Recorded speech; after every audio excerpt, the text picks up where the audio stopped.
Salmo de número 125 diz o seguinte: a palavra de Deus, a palavra do Senhor. Os que confiam no Senhor são como o monte Sião, que não se abala, firme para sempre. Como em redor de Jerusalém estão os montes, assim o Senhor em derredor do seu povo, desde agora e para sempre.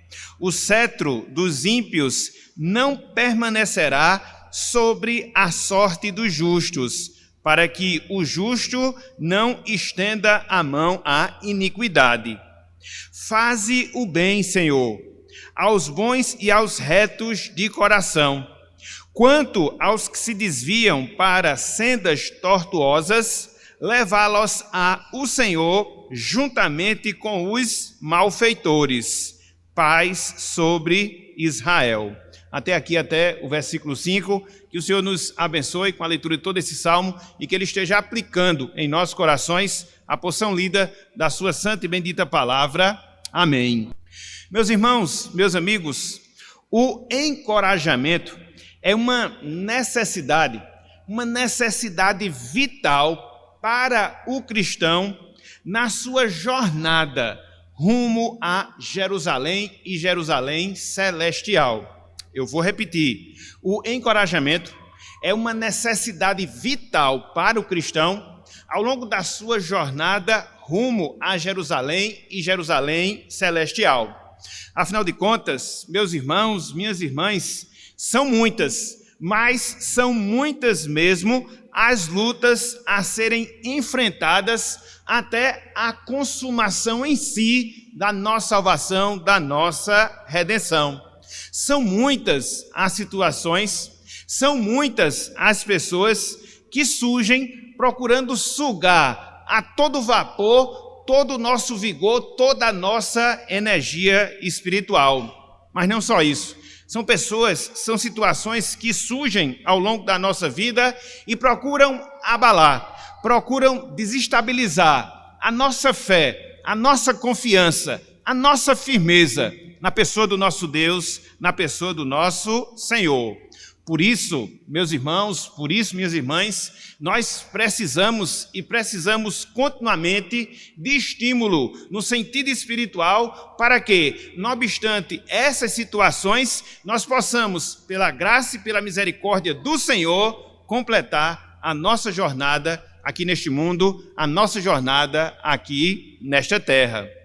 Nesse sentido, meus irmãos, nesse sentido, meus amigos, o Salmo de número 125, que foi o texto que nós acabamos de ler, é um verdadeiro, entre aspas, energético espiritual. O Salmo de número 125, entre aspas, ele é um verdadeiro energético espiritual. Por quê? Porque ele foi escrito com a finalidade, com o objetivo de animar o coração do crente, do servo do Senhor, que passa por tribulações, que passa por adversidades ao longo da sua vida, ao longo da sua existência. Conforme nós estamos a ver, de acordo com o que nós estamos considerando, esse Salmo de número 125 é mais um dos salmos dos cânticos de romagem, ou seja, os cânticos, os hinos que eram entoados pelos judeus quando se dirigiam para Jerusalém para adorar a Deus, para adorar o Senhor. Neste salmo, aqui o salmo de número 125, nós encontramos descrito a situação do povo de Deus, dos piedosos, daqueles que viviam na presença do Senhor, mas que estavam experimentando uma opressão, uma perseguição de um rei ímpio, que nós não sabemos exatamente quem era. Dessa forma, neste salmo nós vemos o autor sagrado mostrando aos seus servos de Deus no passado e mostrando para nós hoje como é que nós, enquanto povo de Deus, devemos nos portar, devemos nos comportar quando nós passamos por provação. Em resumo, o que nós encontramos aqui nesse salmo é justamente isso, ou seja, a instrução, o ensinamento do comportamento, da atitude, da postura que nós devemos ter enquanto servos de Deus ao passarmos por adversidades e provações em nossas vidas. Por isso, meus irmãos, por isso, meus amigos, com base nesse texto, nós consideraremos o seguinte tema na noite de hoje: enfrentando as adversidades. Enfrentando as adversidades. E eu queria, pela graça de Deus, pela misericórdia do Senhor, destacar 1, 2, 3 passos que nós devemos dar em meio às tribulações ao longo da nossa jornada, da nossa viagem, da nossa peregrinação aqui neste mundo, aqui nessa terra.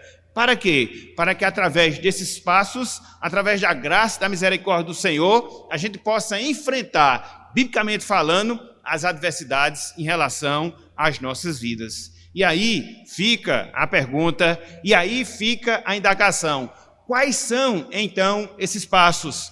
Quais são, então, essas 3 atitudes que nós, repito, enquanto povo de Deus, nós devemos ter diante de adversidades que se fazem presentes ao longo da nossa jornada aqui neste mundo?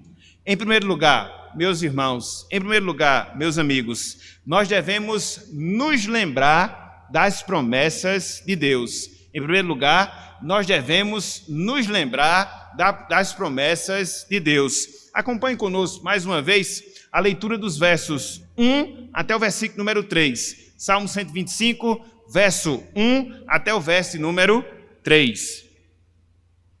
Diz o seguinte: os que confiam no Senhor são como o monte Sião, que não se abala, firme para sempre. Como em redor de Jerusalém estão os montes, assim o Senhor em derredor do seu povo, desde agora e para sempre. O cetro dos ímpios não permanecerá sobre a sorte dos justos, para que o justo não estenda a mão à iniquidade.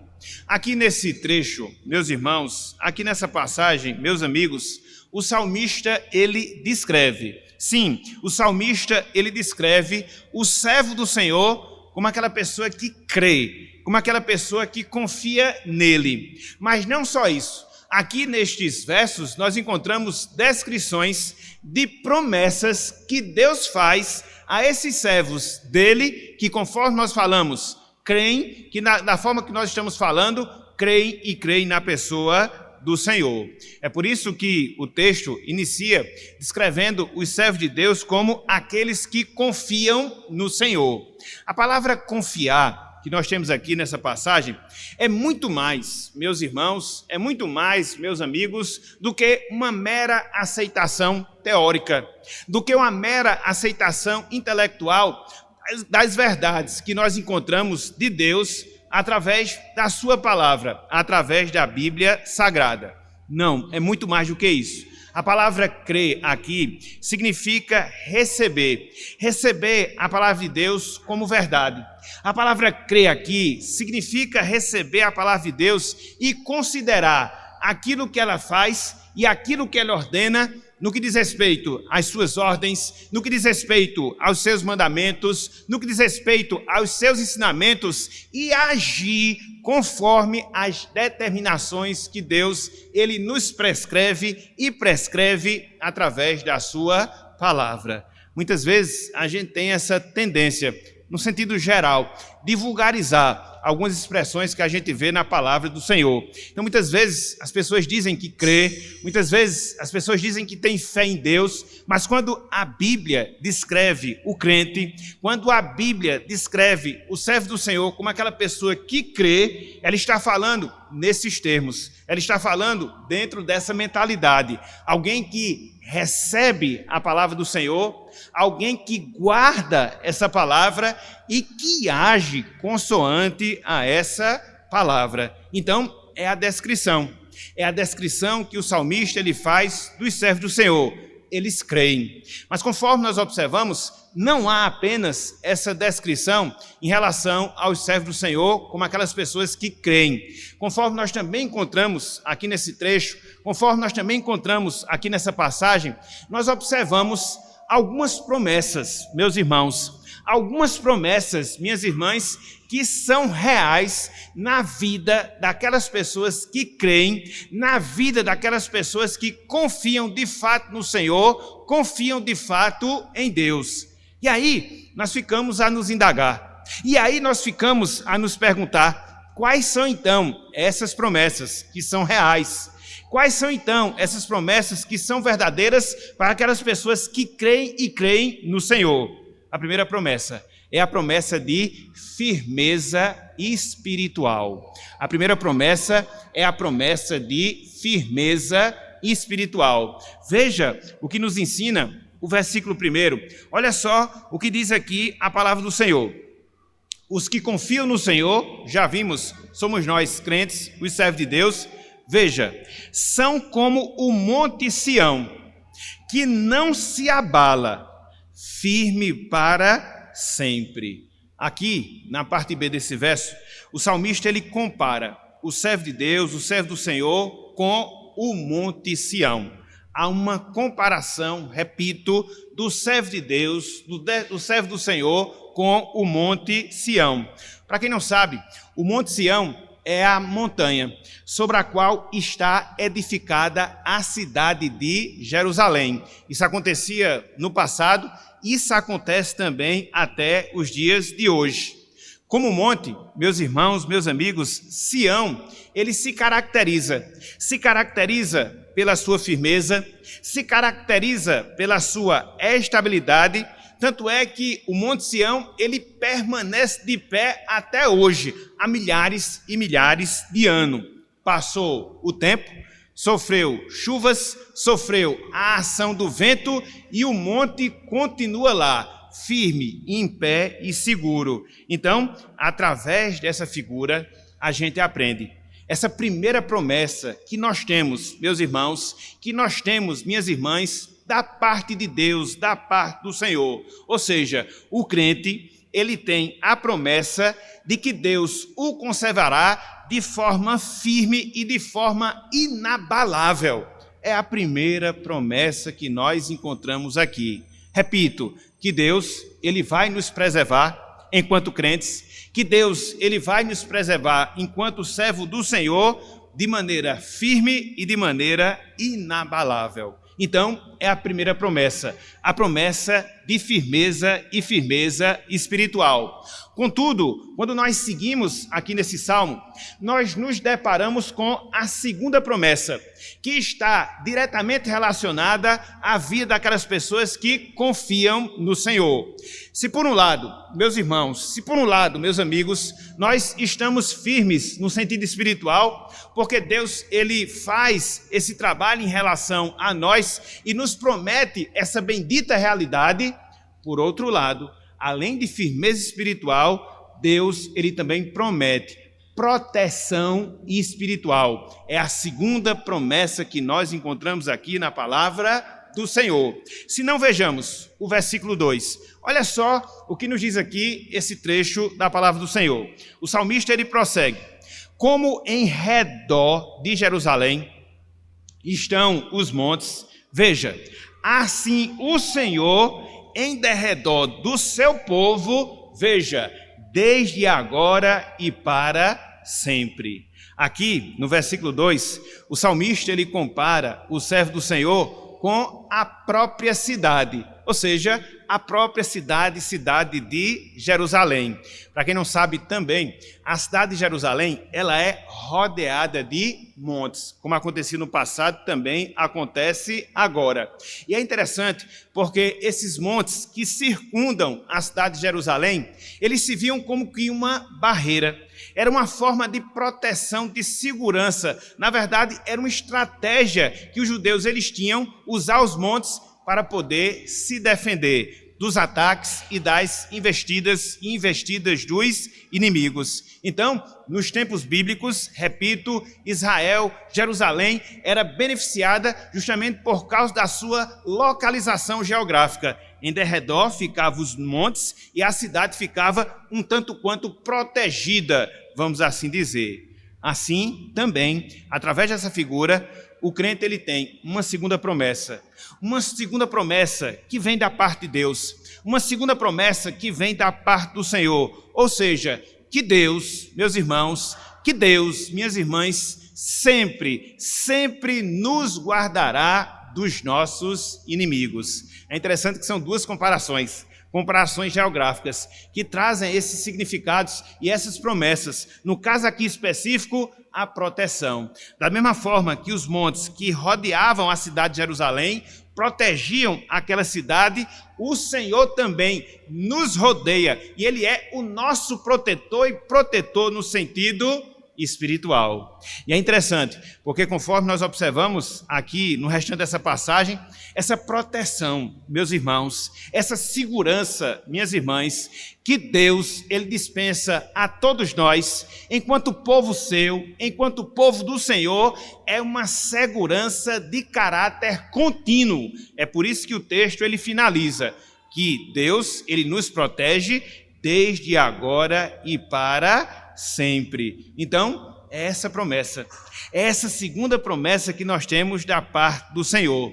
No sentido espiritual e também no sentido especial, nós estamos protegidos, nós estamos seguros, protegidos por Deus e seguros pelo Senhor.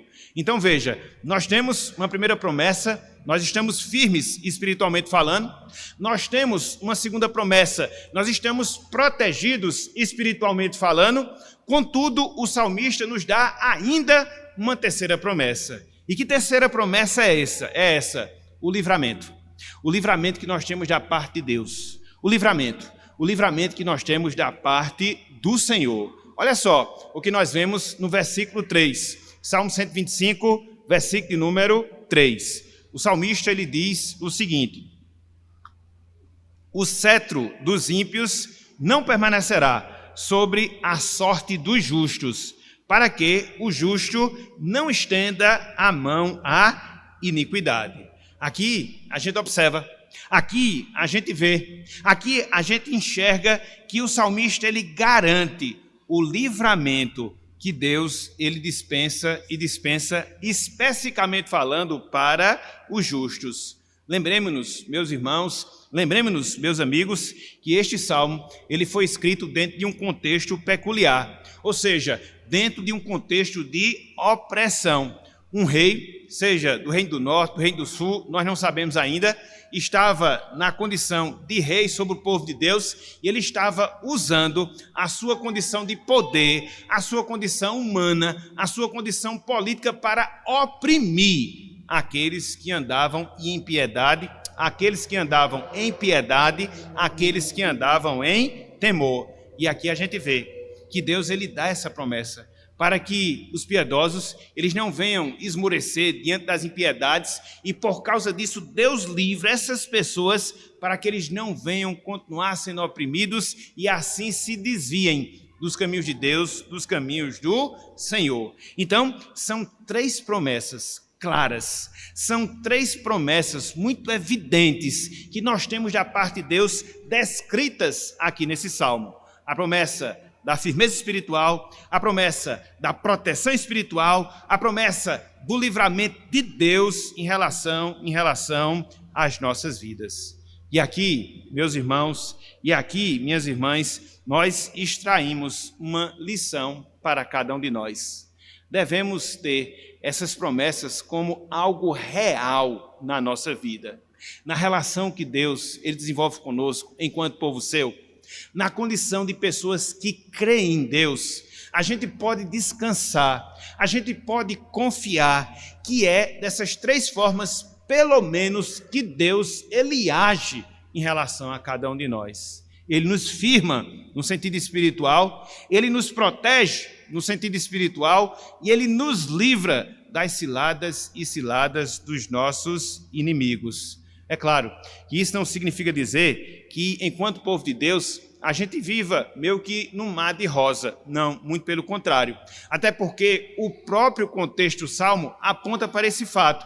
Os servos do Senhor, aquelas pessoas piedosas, os justos que aqui estão sendo referidos, eles estavam sendo oprimidos por um determinado rei, um rei ímpio. Mas mesmo naquela situação, mesmo diante daquela triste realidade, eles podiam contar com essas 3 promessas como algo real na vida deles. Que Deus iria livrá-los, que Deus iria protegê-los e que Deus iria sustentá-los para sempre. Então, era a promessa que eles tinham da parte do Senhor. Independente da circunstância, independente do momento, independente da adversidade, essa firmeza, essa proteção, esse livramento, eles eram reais na vida daquelas pessoas, daqueles servos e daquelas servas de Deus.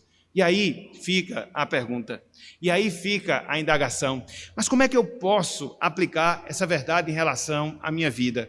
Como é que eu posso vivenciá-la no seu sentido prático ao longo da minha existência aqui nesse mundo e, sobretudo, diante das adversidades que muitas vezes eu enfrento ao longo da minha jornada, ao longo da minha caminhada cristã?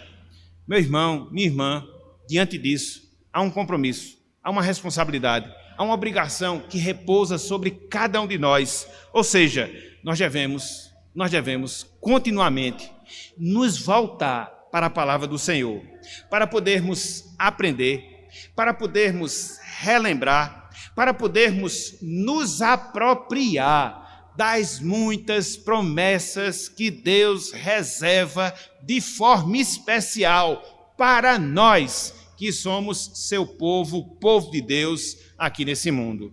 A gente não pode negar, meus irmãos, a gente não pode negar, minhas irmãs, porque o Deus da Bíblia, o Deus das Escrituras Sagradas, ele não mudou. Ele continua sendo sim, meus irmãos, ele continua sendo sim, minhas irmãs, a base sobre a qual nós construímos a nossa fé. O nosso Deus, ele continua sendo a nossa segurança contra os nossos inimigos. O nosso Deus, ele continua sendo aquele que nos livra de todas as ciladas. São essas as promessas que nós encontramos da parte de Deus e, conforme nós estamos a ver, que estão escritas em sua palavra. Daí, meu irmão, daí, minha irmã, a necessidade que todos nós temos de nos voltarmos sim para essa palavra, de ouvirmos sim essas lembranças, de poder guardá-las em nossos corações e nos apropriar delas para que no dia da adversidade a gente possa se lembrar, no dia da adversidade a gente possa confiar que o nosso Deus não é qualquer Deus, mas é o Deus que firma os nossos passos, é o Deus que nos sustenta, é o Deus que nos protege, é o Deus que nos livra pelo amor que Ele tem em relação a cada um de nós. Louvado seja o Senhor. E são nas Escrituras Sagradas, é na palavra de Deus que a gente se alimenta, que a gente toma conhecimento, que a gente toma ciência desse fato, de todas essas promessas. Vimos pelo menos 3 aqui nessa passagem.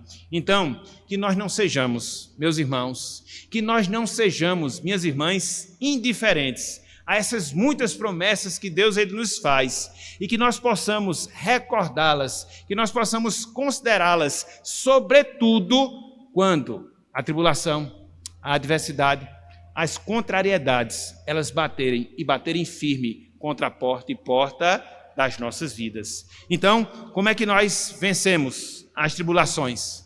Como é que nós vencemos as adversidades? Como é que nós enfrentamos esses momentos difíceis que muitas vezes se fazem reais em nossas vidas? Em primeiro lugar, nos lembrando das promessas do nosso Deus. Nos lembrando das promessas do nosso Deus. Contudo, meus irmãos, contudo, meus amigos, não há apenas esse passo, não há apenas essa atitude que nós devemos ter, para que assim a gente possa enfrentar as adversidades ao longo da nossa jornada cristã.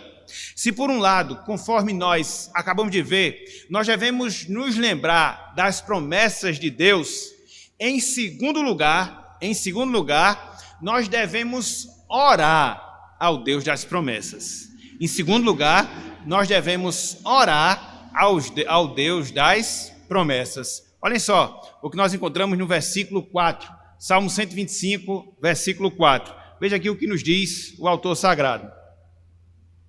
Ele fala: faze o bem, Senhor, aos bons e aos retos de coração. Faze o bem, Senhor, aos bons e aos retos de coração. Depois de se dirigir aos seus irmãos piedosos, oprimidos, relatando algumas promessas de Deus para eles, o salmista agora, inspirado por Deus, ele se dirige a Deus em oração, intercedendo em favor desses seus irmãos piedosos que estavam sendo oprimidos pelos ímpios. Conforme nós temos aqui no versículo 4, ele suplica a Deus para que Deus agisse com bem em relação àqueles piedosos, a quem ele chama de bons e retos de coração. Esse fazer o bem, que faz parte da súplica do salmista aqui, significa firmar aquelas pessoas na fé, significa proteger aquelas pessoas das suas dificuldades, significa livrar cada uma delas das ciladas que se apresentavam em relação às suas vidas. Em outras palavras, ele aqui ora para que as promessas, às quais ele fez menção no ponto anterior, se tornassem reais, vívidas na vida daqueles piedosos que estavam sendo oprimidos. Então, é por isso, meus irmãos, é por isso, meus amigos, que ele ora, pedindo para que Deus fizesse o bem.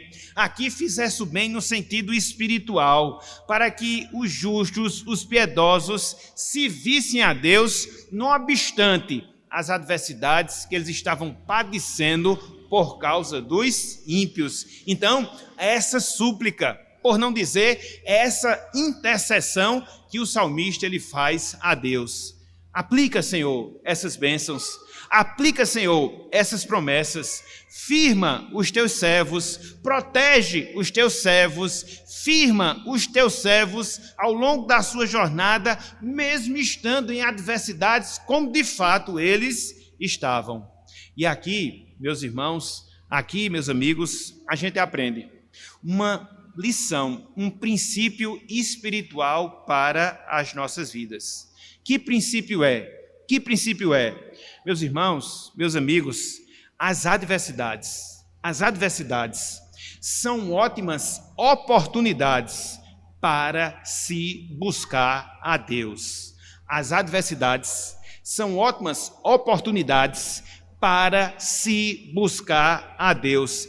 Esse é o princípio que se cumpre ao longo de toda a história do povo de Deus, do povo do Senhor aqui neste mundo. Ou seja, diante das lutas, Deus ele sempre aguça o seu ouvido para ouvir o nosso clamor, para ouvir as nossas orações e respondê-las conforme a sua vontade e para a glória do seu santo e excelso nome. Na verdade, meus irmãos, na verdade, minhas irmãs, Deus, em sua providência, muitas vezes permite que a adversidade nos sobrevenha para que assim Ele possa estimular os nossos corações e assim nós possamos buscar a Deus em oração, pedindo por livramento, pedindo por força, pedindo por libertação. De certa forma, é o trabalhar de Deus em relação à nossa vida. De certa forma, é a formatação do nosso caráter. E muitas vezes, repito, Ele faz uso de circunstâncias adversas. Na verdade, Ele até permite as tribulações. Para quê? Para que em meio à aflição, em meio à dor, nós possamos nos dirigir a Ele, nos dirigir em oração, em súplica, em clamor, derramando o nosso coração na presença do nosso Deus. Quer ver um exemplo muito prático? Quer ver um exemplo muito direto disso? A pessoa do nosso Senhor e Salvador Jesus Cristo. Conforme nós observamos ao longo dos evangelhos, Cristo ele é caracterizado como um homem de oração. A gente sempre vê Cristo orando, a gente sempre vê Cristo buscando a presença de Deus. Mas veja, meus irmãos, observe, meus amigos, como Cristo ele orou intensamente no Getsêmani. sabendo de tudo aquilo que se daria em sua vida, o sofrimento, a dor, a vergonha, a separação de Deus que iria ocasionar na sua morte como pagamento pelos nossos pecados, ele busca a Deus de uma forma profunda, de uma forma intensa. Então, esse é o princípio que nós encontramos de Deus em relação às nossas vidas. Ou seja, as adversidades são grandes oportunidades para nós buscarmos a Deus de verdade. A gente vê isso na pessoa e no exemplo do Senhor Jesus Cristo. Então, que nós aceitemos, meus irmãos, que nós aceitemos, minhas irmãs, esse desafio para nós. Que desafio? Diante das adversidades, que nós encontremos a motivação necessária para buscar a pessoa do nosso Deus. Infelizmente, meus irmãos, minhas irmãs, nós somos muito tardios para poder entender esse fato, para poder entender essa realidade. Muitas vezes a tribulação vem, muitas vezes a adversidade ela bate à porta da nossa vida. E qual é a nossa reação inicial? Murmurar. Qual é a nossa reação inicial? Nos sentir com um sentimento de autocomiseração, de pena, de dó. E a gente não procura essa primeira atitude de buscarmos a Deus, para que Deus esteja agindo em relação às nossas vidas. Então, nós precisamos atentar, meus irmãos. Nós precisamos considerar, minhas irmãs, para esse fato. Diante das dificuldades, das lutas que todos nós passamos, em todas as áreas, em todos os aspectos. Na verdade, quando elas chegam, é Deus abrindo a porta da graça para que nós possamos buscá-lo em oração. Deve ser a nossa primeira atitude, deve ser a nossa primeira reação, deve ser a nossa primeira postura. Reclamar não adianta, fazer com que as pessoas sintam dó de nós também não. Então, o que é que a gente deve fazer? Nos colocar diante do nosso Pai, do nosso Deus, do nosso Senhor, que conforme nós vimos é o nosso livramento, conforme nós vimos é a nossa proteção, conforme nós vimos é a nossa firmeza, e clamar pela sua graça e pela sua misericórdia em relação às nossas vidas. Então façamos isso, nos lembremos disso e oremos quando a contrariedade bater firme na porta da nossa vida. Então, o que fazer para poder enfrentar as adversidades quando elas nos sobrevêm? Nós devemos nos lembrar das promessas de Deus, nós devemos orar ao Deus das promessas, mas não só isso. Em terceiro e último lugar, nós devemos ficar atento às tentações. Nós devemos ficar atentos às tentações. Olhem só o que nos diz o versículo 5 e também o versículo de número 6. Versículo 5 o que nos diz o versículo 5, somente o versículo 5. Diz o seguinte: quanto aos que se desviam para sendas tortuosas, levá-los-á o Senhor juntamente com os malfeitores. Paz sobre Israel. Aqui, meus irmãos, meus amigos, no versículo 5, Deus ele faz uma uma seríssima advertência contra aqueles que cedem às tentações. Eu vou repetir, aqui o salmista faz uma seríssima advertência contra aqueles que cedem às tentações. Nos lembremos, mais uma vez, que esse salmo ele é dirigido especificamente a pessoas piedosas que estavam sofrendo opressão de pessoas ímpias, no caso de um rei ímpio. E nesses casos, eles eram tentados a desistir de andar na piedade, a desistir de andar em retidão, a desistir de andar em santidade. Por quê? Quanto mais eles andavam, quanto mais eles procuravam agradar a Deus, mais eles viam a oposição que isso gerava na vida deles. Então, eles estavam tentados a desistir de tudo, a abrir mão de tudo e cair de vez na impiedade. E aí vem o salmista e faz essa advertência. Mostra o cuidado que eles deveriam ter para que isso não pudesse se dar em relação às suas vidas. Por quê? Se isso acontecesse, como nos diz aqui o versículo 5, Deus iria tratá-los assim como tratava os malfeitores. Era uma ameaça que estava sendo dirigida aos piedosos que estavam sofrendo, para que eles não abrissem mão da piedade, porque se isso acontecesse, Deus iria puni-los, tratando-os, repito, como malfeitores. E aqui, meus irmãos, e aqui, meus amigos, a gente aprende um terceiro princípio espiritual para as nossas vidas. E que princípio é? Meus irmãos, meus amigos, Deus, Ele não admite uma meia perseverança na vida do crente. Deus, Ele não admite uma meia perseverança na vida do crente. A perseverança, conforme nós sabemos, a própria palavra em si traz essa ideia de firmeza, de constância, de continuidade. Não foi sem razão, não foi sem motivo que o Senhor Jesus Cristo, Ele nos advertiu que nós devemos perseverar, e disse Cristo, nós devemos perseverar até o fim, para que assim nós pudéssemos ser salvos. Está lá, em Mateus capítulo 24, versículo 13. Então, não adianta, meus irmãos, não adianta, minhas irmãs, nós sermos diligentes quanto à nossa vida espiritual, nós sermos diligentes quanto à nossa vida com Deus no início da caminhada, se a gente não persevera do meio para o fim. Não adianta.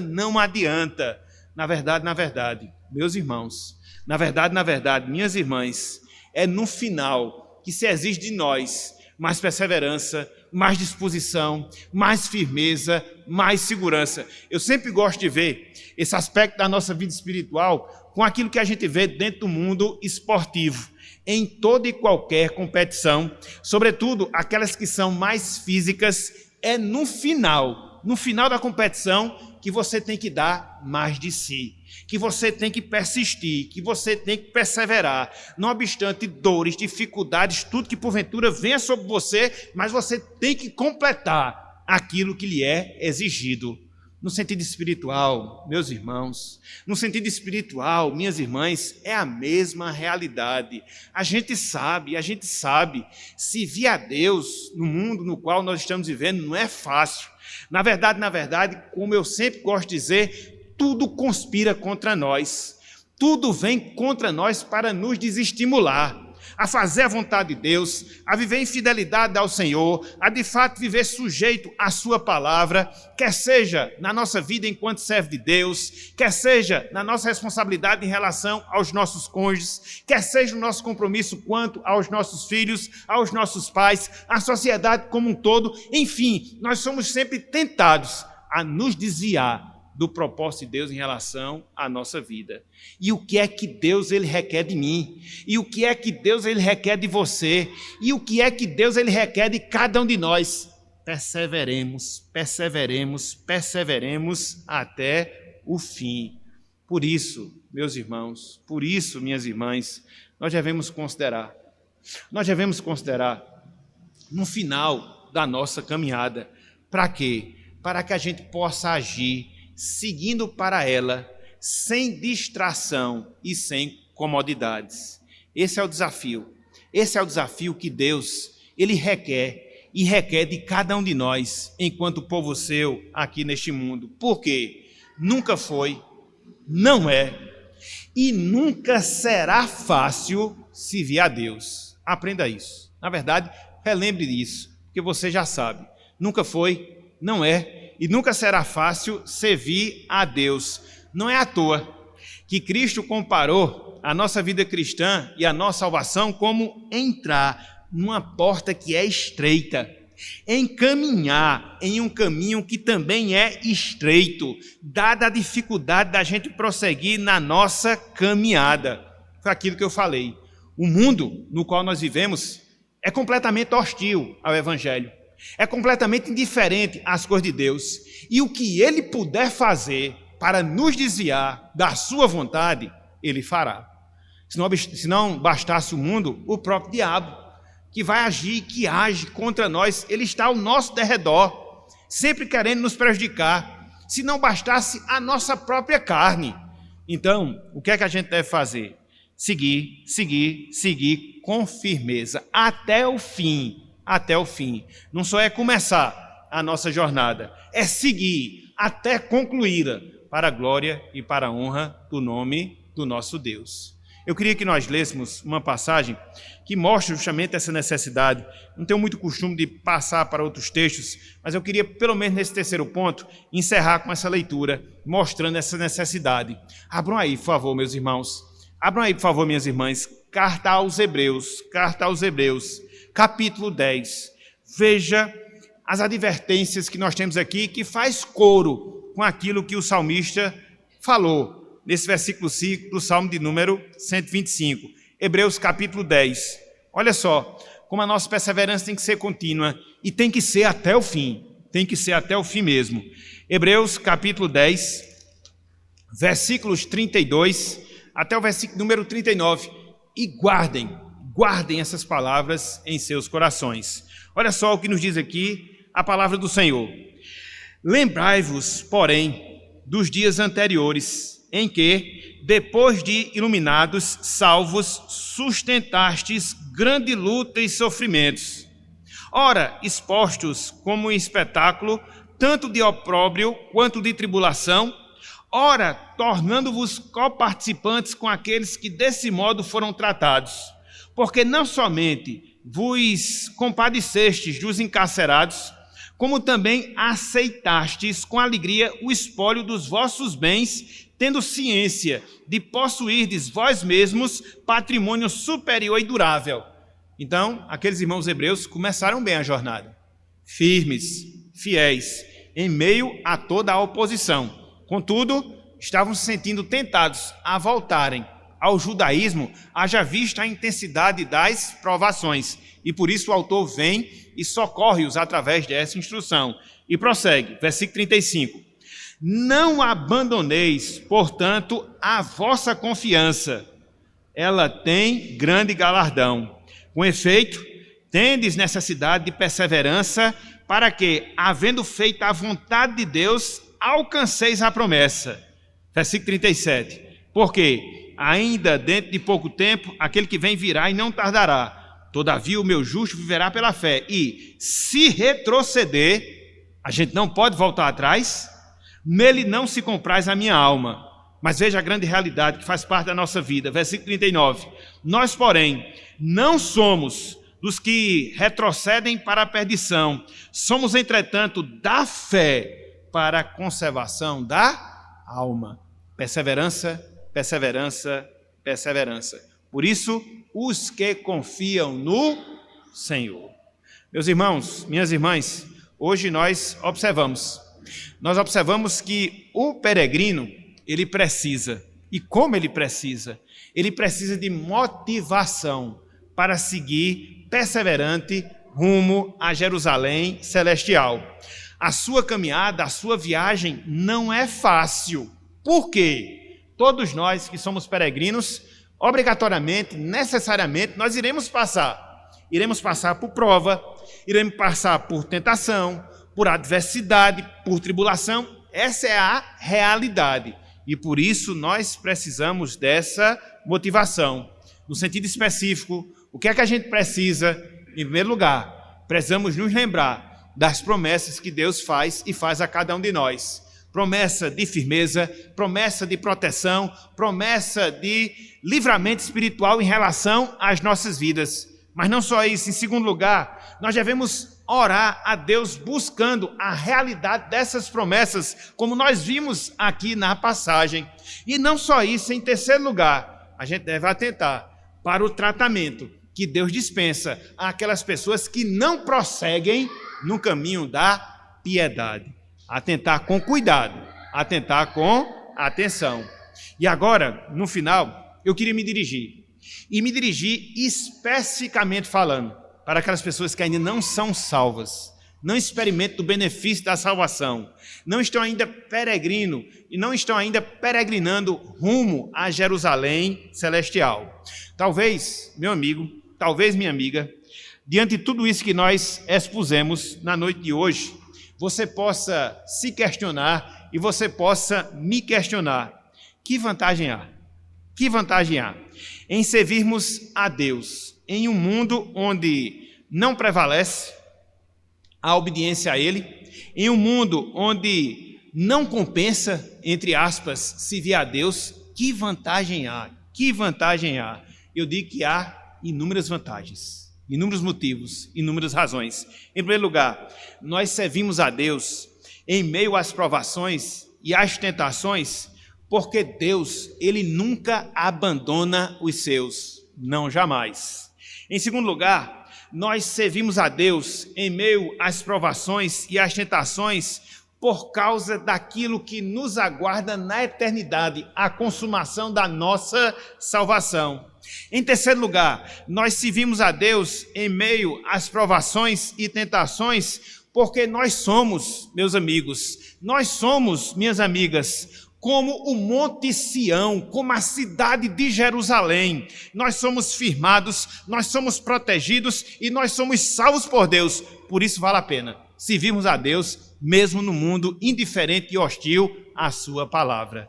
E é essa a realidade que você precisa experimentar na sua vida. Essa é a bendita realidade que precisa ser verdade no seu viver. E como é que isso acontece? Como é que isso pode acontecer? Quando você reconhece os seus pecados, quando você reconhece as suas transgressões, quando você toma ciência do fato que você não é nada e não é ninguém e que você tem a necessidade premente de se voltar para Deus, humilhando-se perante a cruz de Cristo e reconhecendo que Ele, Cristo, é o único e suficiente Salvador que estará presente na sua vida em toda e qualquer situação, até a consumação da sua salvação, se você recebê-lo como Senhor e Salvador da sua vida. Então, meu amigo, minha amiga, faça isso, pela graça de Deus.